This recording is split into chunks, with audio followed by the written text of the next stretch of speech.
આજે શીતળા સાતમનો પર્વ છે ત્યારે ભરૂચ, અંકલેશ્વર સહિત ઠેર ઠેર આ પર્વની ઉજવણી કરવામાં આવી હતી અને મહિલાઓ દ્વારા શીતળા માતાનું પૂજન અર્ચન કરી ઠંડુ ભોજન આરોગાયું હતું। પવિત્ર શ્રાવણ માસમાં તહેવારોની હારમાળા સર્જાય છે। ભાવિક ભક્તો આ પવિત્ર શ્રાવણ મહિનામાં વિવિધ ધાર્મિક તહેવારો ઉજવીને ધન્યતા અનુભવે છે। શીતળા સાતમનો તહેવાર ગુજરાતમાં અત્યંત ભાવથી મનાવવામાં આવે છે।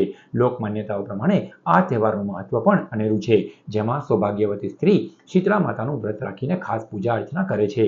આ દિવસે વ્રત કરનાર સવારે વહેલા ઉઠીને અને ઠંડા પાણીથી સ્નાન કરીને સ્વચ્છ કપડાં પહેરીને ઘીનો દીવો કરી માતા શીતળાની પૂરા ભાવથી પૂજા અર્ચના કરે છે। સાથે જ ઠંડુ ભોજન આરોગી સમગ્ર વર્ષ દરમિયાન પરિવારને સ્વાસ્થ્ય રાખવાની કામના કરે છે। અંકલેશ્વરના ભડકોદરા ખાતે આવેલ રામજી મંદિર અને મહાદેવ મંદિરે મહિલાઓએ શીતળા માતાનું પૂજન અર્ચન કર્યું હતું। તો બીજી તરફ ભરૂચના ઝાડેશ્વર વિસ્તારમાં આવેલ શીતળા માતાના મંદિરે પણ આજ રોજ શીતળા સાતમ નિમિત્તે ભારે ભીડ જોવા મળી હતી।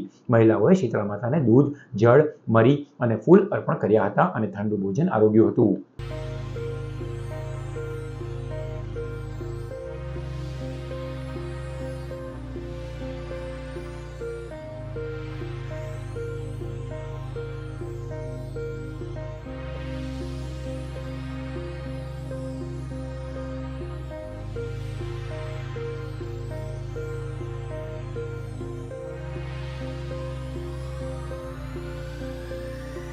રાંધણ છઠ્ઠા દિવસે બધું ગરમ બનાવીએ છીએ અને બીજે દિવસે ટાળું ખાઈ અને માતાજીનું પૂજન કરીએ છીએ।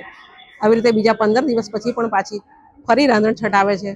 ફરી અમે ગરમ બનાવી અને બીજે દિવસે અમે ઠંડુ ખાઈએ છીએ અને માતાજીનું પૂજન કરીએ છીએ।